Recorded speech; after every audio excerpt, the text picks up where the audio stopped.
Welcome back, ladies and gentlemen. We are back once again talking about Cobra Kai Season 4. I know it's been a while. The last video I did, I think, was my trailer breakdown, but that video was super successful, so thank you guys so much for that. And also, by the way, obviously the season's been out for like at least a week now, so sorry I'm late, but I was trying to rewatch the previous seasons, and it just...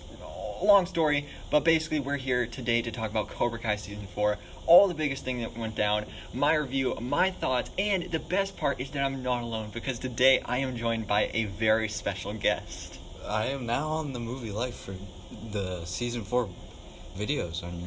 Yeah, it's going to be a lot of fun.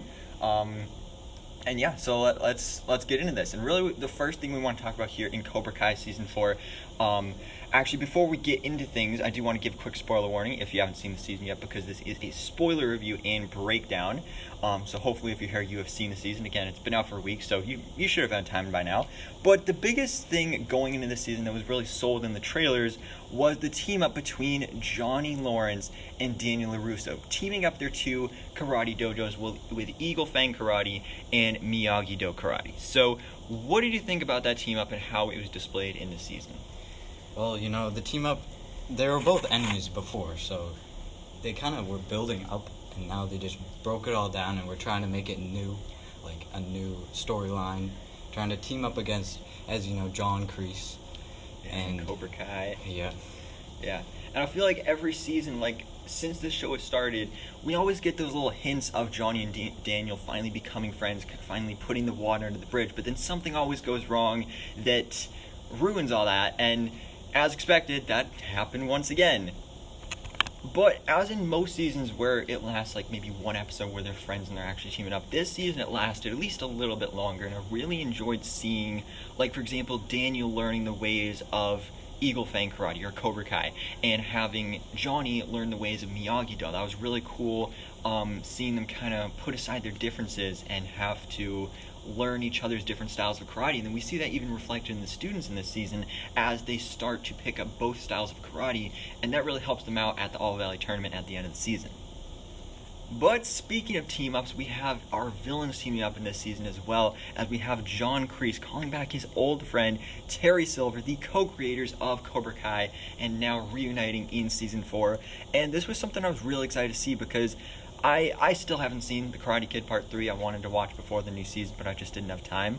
So I don't know much about Terry Silva, but to see that there's somebody that Crease trusts to teach Cobra Kai, I thought that was really interesting. And seeing him introduced or reintroduced in the season, I thought was really interesting. So what did you think about Terry Silva's return? Well, we saw him in Karate Kid, correct? Yeah, Karate Kid Part 3.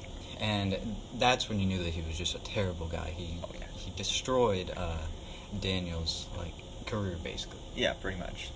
Tried to make him into Cobra Kai, didn't work. He went back to Miyagi-Do, and now it was kind of weird because John Crease just showed up at Terry Silver's house and was like, "Hey, I need you for Cobra Kai. We got to team up against Johnny Lawrence, one of our old students." So it's pretty crazy. Yeah, and then also I feel like really the fact that Johnny and Daniel were teaming up was another big selling point for Silver. But what I thought was interesting, though, is how Silver has kind of recovered since the Karate Kid Part 3. He was able to build back up his brand. He got super rich again. He's got not, as he mentioned, not wife, but he's got his own lady, so good for him. But yeah, he's living the good life. But as you see, as Crease says, something about you can never take the karate out of a person. Or something like that. Cobra Kai never dies. Yes, that. So, of course he comes back, but I do love that it was very hesitant because he feels like he moved on. But as you see by the end of the season, Silver is the one that's even more adamant about the way of the fist and the way of Cobra Kai, and that was something really interesting to see, because you see someone that's even more dangerous than John Crease. And actually took down John Crease. Yes, that was insane as well. And we'll talk about that more when we get into the specific character breakdowns. But do you have anything left to mention about this team up? Not really. I mean, he took a lot of thought into Cobra Kai. You could see the scenes where he was just kind of sitting down. He couldn't feel right without Cobra Kai. And Right. Yeah. And then also you could see his influence on Cobra Kai as well, like how they got all this new equipment because he is super rich. So he was able to bring that, specifically with Robbie, like giving him that car. That was insane. Just seeing Silver's influence on Cobra Kai. And also speaking of Cobra Kai, before we move on, I do want to talk about just the new elements of Cobra Kai, specifically with Robbie joining Cobra Kai because he was previously part of Miyagi-Do. So that's something we see that's really the biggest theme in the season, and we see everybody learning each other's style. So Cobra Kai learned the ways of Miyagi-Do, just like how Miyagi-Do learned the ways of Eagle Fang, and Eagle Fang learned the ways of Miyagi-Do. Now, the big thing with Cobra Kai is, of course, the drama, but in this season, as in most of other seasons, it's not only the drama due to the crazy karate war, but also due to the romance and the love and all these couples because they're teenagers. So, of course, it's going to be super complicated for them. So we have a couple different couples in this season. Of course, we have Miguel and Sam still together, even though they had a little bit of a spat in the season. Luckily, they were able to come through, and they're still together by the end of it. So I really like them as a couple. I'm really glad they made it through this. Miguel and Sam also had like basically the same thought like process because they were both switching sides basically, and they had a lot of problems with like Johnny and how like LaRusso was with Miguel a lot and how Sam was with Johnny a lot, so it created a lot of problems.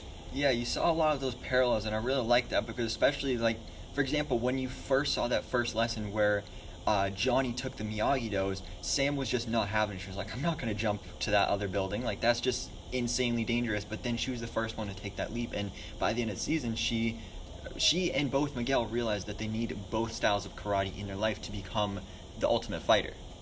The real reason Miguel was having a lot of problems was because of his mother, Carmen, and Johnny Lawrence being together.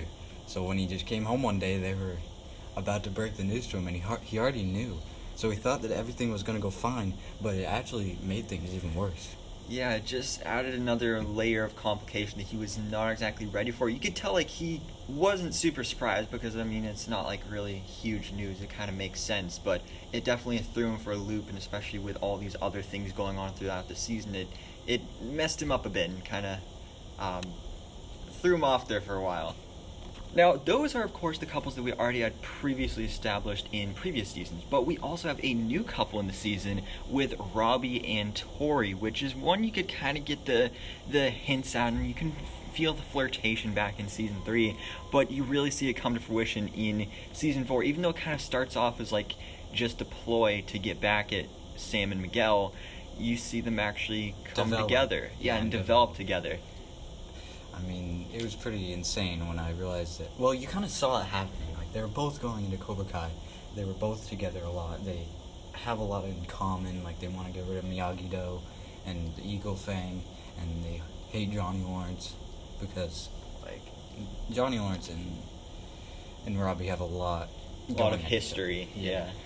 So, yeah, it was bound to happen. We kind of saw it coming, so it makes a lot of sense. But that, of course, added another layer of complication in connection to Sam and Miguel, because as Sam literally mentioned, like, Tori's basically taking her seconds, and first Sam was with Miguel, so then Tori took Miguel after that, and then Sam was with Robbie, so then Tori went after Robbie. So that is definitely really interesting to see play out in this season. Alright, so now we're going to go and break down each individual character in the season, all their biggest moments, what our overall thoughts were on each character. And we're, of course, going to start with basically the star of the show, Mr. Sensei Johnny Lawrence. Yeah. He has a lot going on in the season. Oh, I mean, boy, he does. Because he was personally with Cobra Kai before, and now he has his own dojo, pretty much, like Eagle Fang. Yeah. There's a lot of complications. And we can kind of talk about Johnny with Daniel as well, because they go through very similar things in the season. And again, it's just dealing with that balance of trying to learn each other's ways. But I love those moments as they kind of learn those new styles of karate. And obviously by the end they weren't able to stick together, but you did have that moment in the final episode of the season where they did come together as Sam's senseis, or co-senseis. So I did enjoy seeing that in the season. Then Miguel and Sam, we kind of already talked about them for the most part with talking about them as a couple, so we don't really need to go any more in depth on them, but we do want to talk about Robbie and just him joining Cobra Kai. And Robbie, again, as I was mentioning earlier, he joined Cobra Kai, still trying to get away from his father, but you can tell that he's trying to kind of make a new path this season, trying to tell people, like, everybody thinks that their way is the right way, but really, if you combine the styles, as he was teaching Cobra Kai the ways of Miyagi-Do, that you can find more success in that. So he was a much more interesting, complicated character in the season. I haven't really been a big fan of Robbie in previous seasons, but I did enjoy him more here, especially as he served as kind of a mentor for Kenny, and we'll talk about Kenny a little later.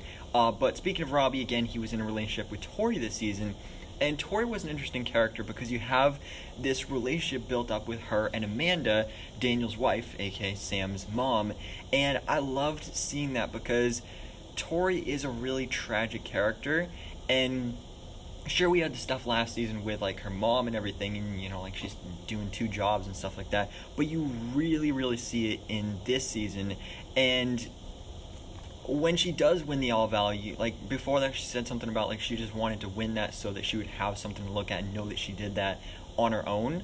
I did like those layers that were added that character in the season that definitely make me appreciate and just feel bad for her even more than I already did. And now let's take a minute to talk about John Crease in this season.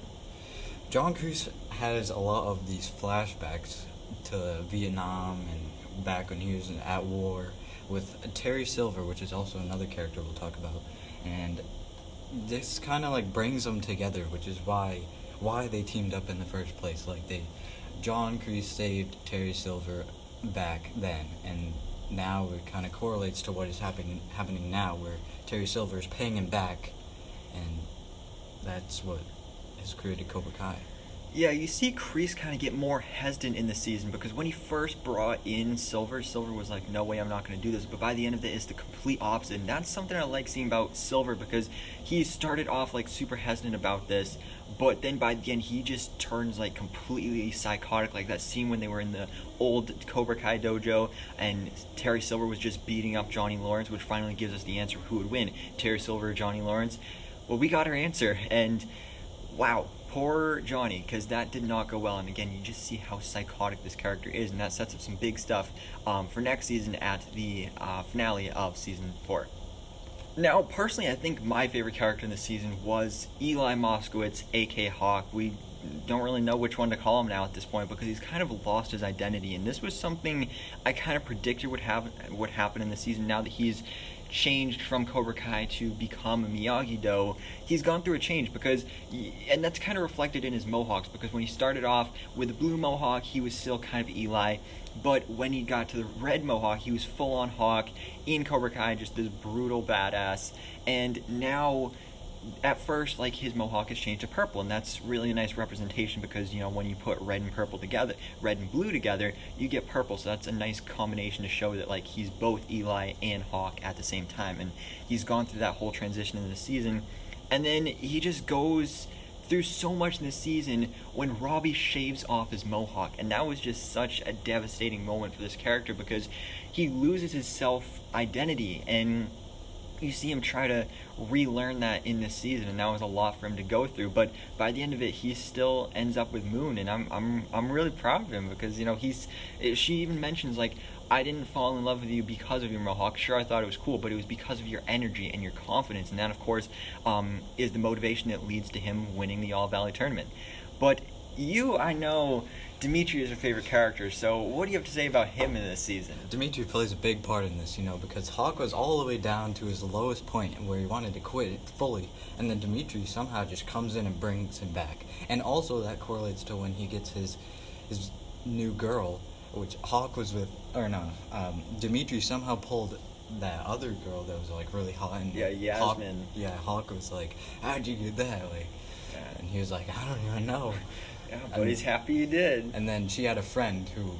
Moon. Yeah, and that's how Hawk got with her. And this also plays a part in the All Valley tournament because this is how he got his confidence to actually win it.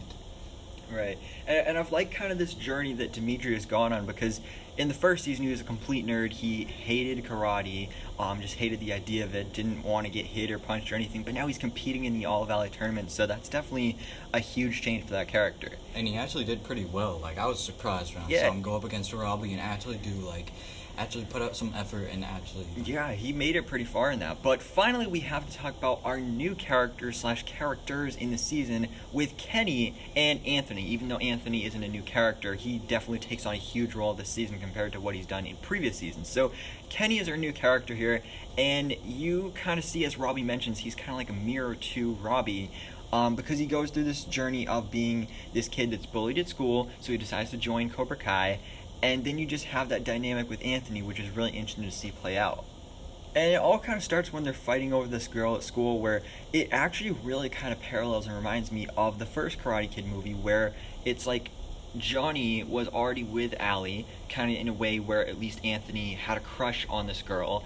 And then all of a sudden, new kid comes to town. Daniel completely steals Allie away from Johnny. And then in this situation, Kenny completely steals her away from Anthony, and that's why he starts bullying him. And Daniel never thought that his son would be the bully, especially growing up since he was the bully. Although, again, that depends on the perspective you look at it from. But I really enjoyed seeing that, especially seeing Anthony in a much larger role here. Because previous seasons, I mean, season 2, I don't know if he was even in that, but season 1, he was in like a couple episodes just for like one scene or two. And so, yeah, he had a much bigger role here. So those are all the big characters in Cobra Kai Season 4, but finally we've got to talk about the character returns and cameos, because there's some great ones here that I was just not at all expecting. Like, for example, connecting back to Kenny, we have Sean Payne, who apparently he's Kenny's brother, which I thought was a great reveal. We only had Sean in, I think it was like one scene, but still it was cool seeing that and having that connection there. And that's why he joined Cobra Kai, was because Sean had, like... Because he was friends with Robbie. He had the connections from being in prison, so I like that. Aisha also making her return. It was just one quick cameo scene with Sam, but it was still great to see her back. Would be nice if she actually came back to the Valley, but it was still nice seeing her. We did get some more flashbacks with young Crease and Silva. That was great to see. Even the homeless lady had a quick cameo. And of course, the big one that we've all been waiting for, Raymond Aka Stingray, the best character. We gotta admit it. So good to see him back. He's off probation. He can finally be within 500 feet of children again, so good for him making progress. But he's not in it too much, but at the same time he's like super badass when he is, because he's getting bullied by his neighbor, but he really shows him. Kicks his ass. Yeah. But then also the same thing happens to him, because he goes back to try and join Cobra Kai, because he was gone in season 3, so he doesn't know about the whole thing of like everybody leaving Cobra Kai and Cobra Kai being taken over by Crease and Silver. So he shows up wanting to join. Crease is like, no way, I don't have time for you. And then we have that scene later where he comes back and he just gets completely obliterated by Terry Silver, and that of course leads into the finale where we have that big reveal on how it ends to Crease getting arrested and all that stuff.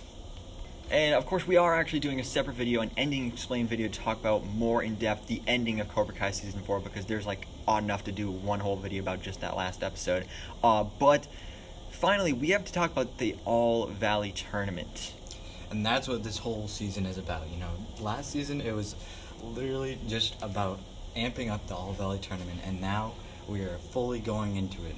The whole season has been training about the All Valley Tournament, and at the end, it really turned out to be something completely different than what I was expecting. Yeah, the winners was not what I was expecting. Like, in that final battle between Eli and Robbie, I was expecting Robbie to win. And also, speaking of actually those characters in the All Valley Tournament, we had Miguel, who didn't even get to the finals because of his injury, which I actually liked a lot, because in season 3, like, he kind of recovered fairly quickly from his injury, which you wouldn't really expect. So I like that he's still having the after effects of that in this season. But also the fact that, because if he was in the end, he'd just win again, because we know he's kind of like the main teenage character here, so he's got to be like the overall winner. But now they didn't give us that straight up answer of would he be able to beat Robbie, or would he be able to beat Hawk, and all those different questions there, in the same way as we still don't even know who would win between Johnny and Daniel in this final fight, because when they do fight in the season, it ends up being a tie. But when it comes to the All Valley in this season, we actually have some new rules that are established, which is pretty interesting, because now we have a boys and girls division, keeping it separate this time. And the girls division was really like something different than what I would have expected. Like, I would have expected Sam to beat Tori, but it was actually the opposite. I know, especially considering how in that moment Johnny and Daniel came together as her co-senseis. So you would think that due to that extra support that she would be able to pull out the win, but she didn't. And I actually do really like this idea of having the girls division separately, because if you think about it, like in real life, like in high school and stuff, like sports, those are separated by boys and girls team. They don't play together. So karate is a sport, so it makes sense that they separated that in this season. Alright, and yeah, so that was some really interesting stuff going on this season. I definitely think this is probably my favorite season. What do you think? Is this your favorite season? How does it rank? We're talking like second or third, you know what I mean? Right. It was good, but other seasons have been great. But I personally think it was probably the best. It would be a better season if they would have fought more, like the teams always having this controversy, and if they fought like early on in the season. But it was actually towards the end that they had more. Right, yeah, have more multiple battles, because it is a karate show, but at the same time they had that rule of like you can't fight before the tournament and all that stuff. So that wasn't something I minded too much. But overall, I really enjoyed the season. I'm excited to see where things go in season 5. Again, there's some stuff we didn't talk about here because we're going to be doing a separate video breaking down specifically the ending and the final episode of this season, because wow, there's a lot to talk about. But guys, this has been a fun video. I'm excited to do more videos on Cobra Kai season 4. You can let me know your thoughts in the comments below. What did you think about Cobra Kai season 4? And as always, thanks so much for watching. Please drop a like if you enjoyed this video and hit the subscribe button so I can keep it up to date on everything that goes on in the movie life.